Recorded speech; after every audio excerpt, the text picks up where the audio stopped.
97.3 ESPN presents The Sports Bash with Mike Gill. It's time for Football at 4 with Adam Caplan. I have real confidence that our football operations can once again create a dominant football team. Powered by the Inside the Birds podcast. Now, live from inside the Matt Black Kia Studios. It's Football at 4. And Football at 4 is powered by the Inside the Birds podcast, which you can listen to Mondays, Wednesdays, and Fridays, 6 a.m. Emergency one had a drop yesterday because of the hiring of a new coach. And Football at 4 is brought to you by Dr. Lyle M. Back. From skincare to cosmetic surgery, go to ilovelylback.com or call 856-MAKEOVER for Dr. Lyle M. Back, proud sponsor of Football at 4. From the Inside the Birds podcast, it is Adam Caplan at Caplan NFL on Twitter. What a day yesterday, Adam. We started the show, we had a whole plan. There was going to be Ben Simmons this and Ben Simmons that, and then they hired a coach. Mike, good to be with you guys. Yeah, man, as I was telling Moshe, could we have a new head coach every couple months? Because our traffic this week, this is our third season. Jeff and I and our friend Billy Osborne, we started the show in 18, and it's been Jeff and I the last 2 years. And our numbers have grown each year, and we appreciate our relationship with the station. But the traffic the last 2 weeks it more than doubled some of our shows. And this show, you talk about that live stream. It's like, what are people doing in the middle of the afternoon? We did a live stream. We got 6,000 people watching. What are you people doing? The Eagles made a coach. They hired a new coach. I can't believe it. So let's start from step one here. Yeah. His name emerges on Tuesday. How on Thursday is he the head coach? How did this kind of go down? It's really interesting. So I talked to a coaching source who talked to Sirianni. He gets the call. He kind of had a loose list anyway. If he ever becomes a head coach, or he had to have an interview, okay, here's what I'm looking at. So that was a good thing. And then he had to kind of develop it, because you can't just go in, Mike, to an interview with, okay, here are my coaches for each position. You got to have it detailed. You got to have probably 3 guys per position. But look, he was on their list. It was farther down later because, they had this guy, this guy, this guy. Arthur Smith, I'm told, is a guy they really liked. Arthur Smith, after interviewing with the Eagles, agreed to a deal with the Falcons. It's interesting. The timing was interesting last week. But getting back to Sirianni, look, they called him. Remember, they had not hired anyone. There was no one close, although Moshe and I reported earlier in the week that it was very clear Josh McDaniels was in the lead. It didn't mean he was going to get the job, but he clearly was in the lead until Sirianni was interviewed. And then, we fast forward to yesterday. Jeff and I heard somewhere between 9:45 and 10 a.m. Eastern, for those of you who are not listening to the Delaware Valley, you don't live out here. If you're listening out west or hearing the replay and you don't live out east, that's when we heard that's the way it was leaning toward. We didn't know for sure. And then 4 hours later, the news broke. But look, the fact of the matter is, this is a guy they knew about. Other teams knew about them. But I find this interesting. Doug Peterson, Nick Sirianni, Andy Reid. You know what they all have in common? Doug Peterson, Andy Reid, Nick Sirianni. 2 things they have in common. Their age? No. Peterson. Right. No. But here, I'm going to give it to you. Both, all 3 of them never had an interview with another team. Okay, which is interesting. Yep. Okay. All 3 guys were not play callers before they got this job. That's 2 true. of them. Yeah. I would have to say were successes, the 2 guys who've actually coached the game for the Eagles. So, you know what? I know we saw the fan reaction. We can get into that. And I'd love to hear what happened on your station. I'd love to hear the reaction. Your reaction, guys, by the way, as well. And I saw a lot of negativity. But Jeffrey Lurie, despite some of the criticism they got, was warranted lately.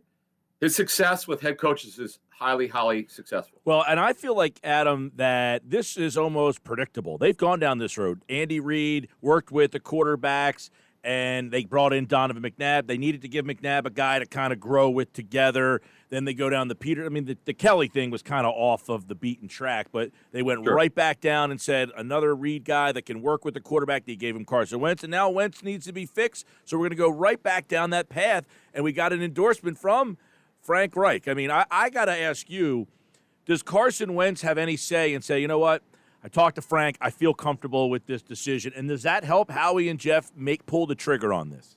My sense is, Mike, that Carson was included in at least knowing who they were going to hire. Now, do I know that Sirianni talked to him before the hiring? No, I don't know that.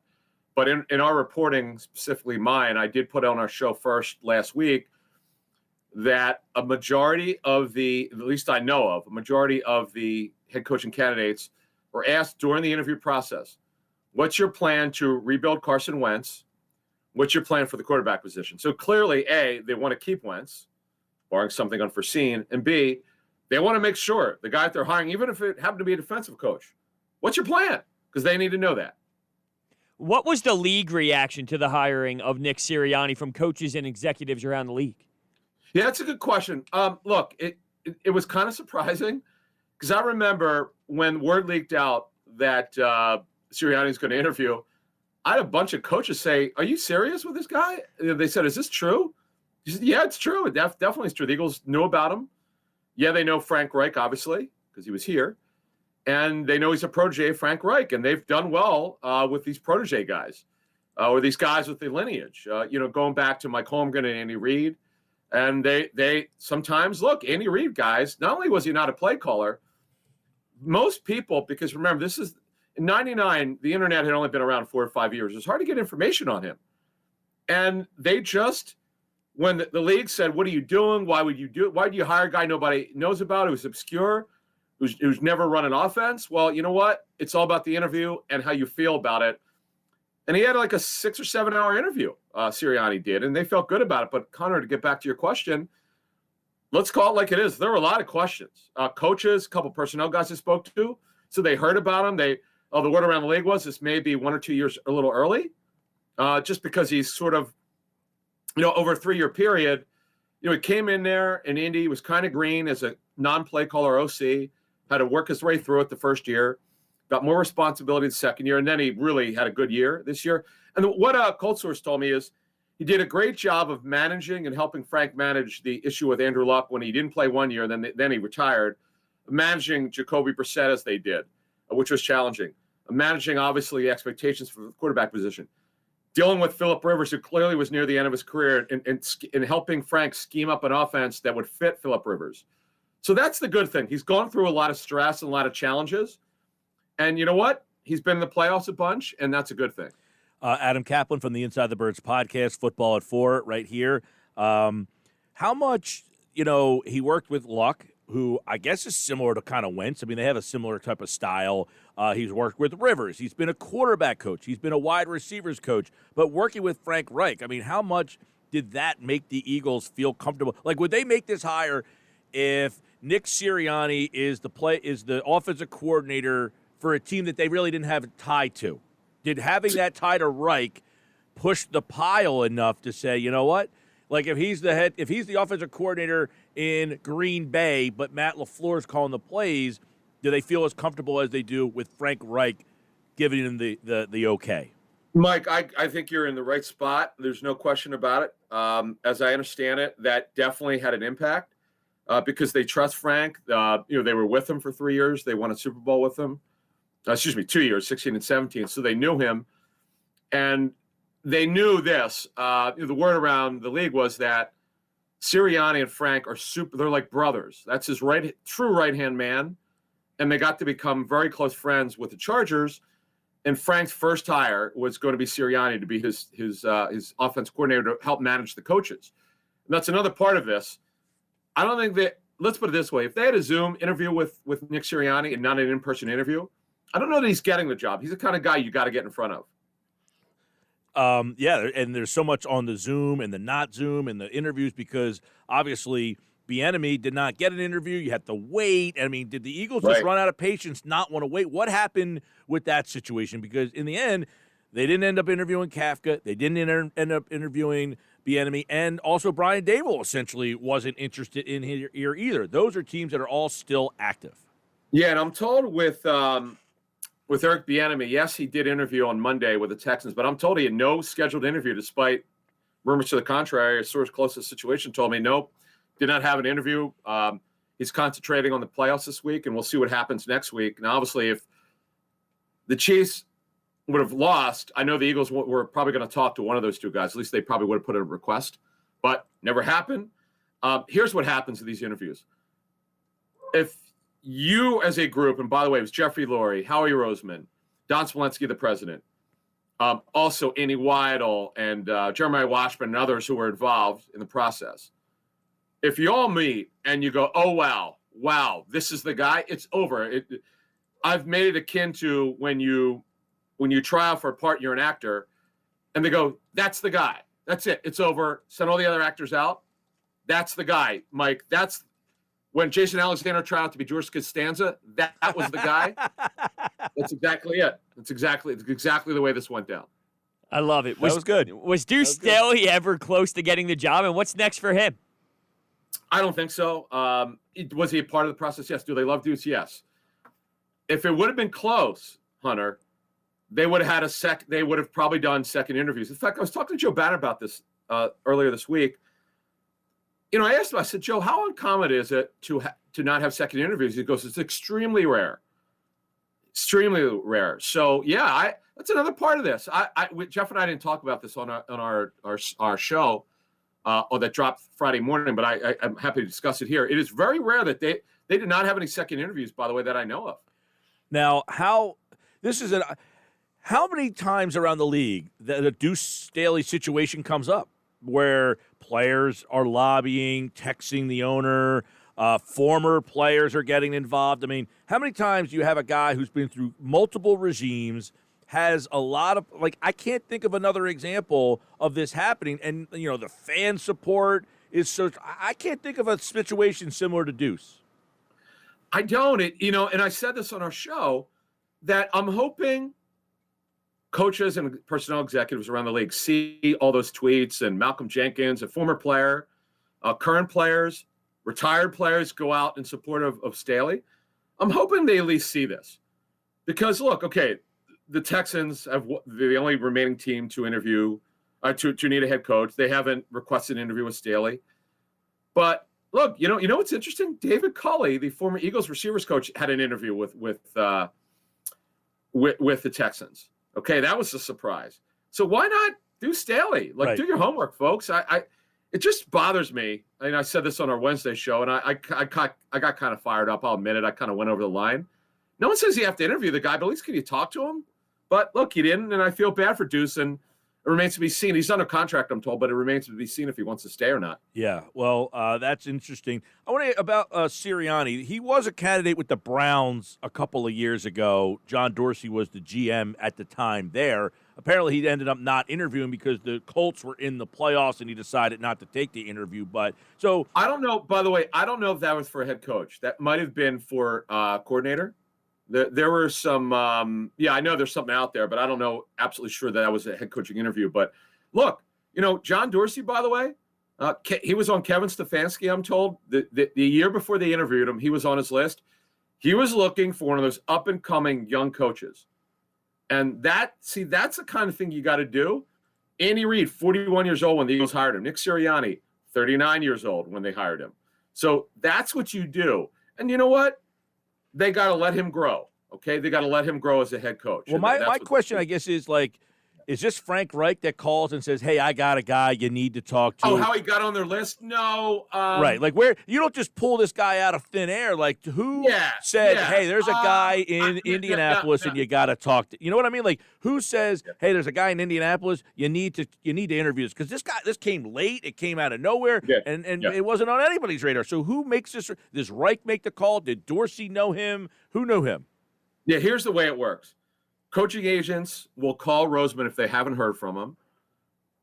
They're only really you might remember Trace Armstrong, who's the former Chicago Bears and Dolphins DN, really good player. Yep, he's one of the top coaching agents. Oh, really? Probably one. Yeah, Jimmy Sexton, the late Reggie White's agent, who's one of the top coaching agents, who's got Nick Saban. There are probably 3 or 4 top ones. Bob Lamont, of course, who's Doug's agent and has done work with Howie Roseman and other Eagles coaches. Sean McDermott's agent. They're in constant contact with Roseman. If they have not heard from him, they're going to call him and say, hey, listen, do you got my guy on there? Okay. That's the way it works. And you get guy. The other thing you do is if you're a coaching agent, when they're position coaches, you go, hey, Howie, I got this guy who's going to be next Sean McVay. By the way, I remember Bob Lamont telling me that he had the next Andy Reid and Sean McVay. So that's what you do. That's your job. That's a good job by that coach to tell the media guys or tell the GM, hey, just get him on your radar. I'm not saying you got to bring him in, but do your homework on him. And that's the way these talks start. And look, if you're a GM or an owner, you don't need to hire the guy, but you need to do your homework on him. And the other thing is, it's very rare in today's NFL for someone not to know anything about a guy. They're going to know who he is. Like if you recommended Nick Sirianni to me, I know who he is, but I don't know enough about him. That's where the research comes in, and that's where phone calls. I'm told that the Eagles talked to the Colts, and they didn't talk just to Frank Reich. They talked to other people that they needed to talk to. They did a lot of. I tweeted this the other day. They gathered a ton of information on this coach. Do you think they should be looking for an Anthony Lynn, a Caldwell, an older veteran guy for a little bit of help when it comes to a coordinator position? Well, I'll give you a little hint. I'm not going to put them all out here, but I'll give you one nugget. Shane Steichen's on his list. He's the Chargers OC. I found it fascinating. Brandon Staley, the new Chargers head coach, didn't exactly say he was going to be. He's under contract, but he didn't say he's definitely back as the OC. So that's a guy that Nick Sirianni knows from their days, obviously, with the Chargers. Steichen's interesting. He's 35 years old, but it's been with the Chargers, I think, for 10 or 11 years. Jeez. Yeah, I know. Interesting. And the kind of guys that he has on his list, obviously he's connected to. There's not a guy that I was given on his offensive list that he doesn't know, at least he's either coached with or knows personally from just around the league. The great thing is the list that he's got, they're all teachers. And Nick Sirianni, folks, is a guy that will get in your face. He's a high energy, in your face type of quarterback coach or developer. He's coached receivers. He's a former receiver, and he's helped develop quarterbacks. So that's very, very important on this hire. Adam Caplan. All right. What do we expect the offense will look like? His philosophy, and what positions are important to him? Because you said quarterback coach, wide receiver coach. They ran the ball very well in Indianapolis. So there's something to be discussed here. Yeah. Okay. So this is a good question. It's interesting because the Eagles are a pass-heavy team, particularly in the first half. That's what Jeffrey Lurie wants. That's what analytics tells you. So I am very interested to see what happens here because that's not the way Frank Reich had to go along with what they did here, but that's not the way he coached in Indy. He's a big balance guy.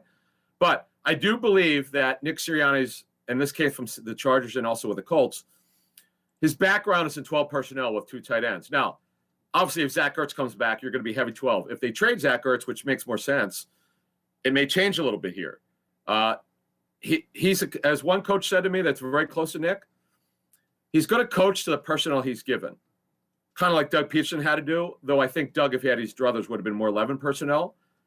His background is a lot heavy run, a lot of tight ends, so that's probably what you're going to see. But again, if Zach Ertz is on the team, you're going to have to account for him. But remember, the Eagles had a problem with his contract, and I'm told they have not talked since August.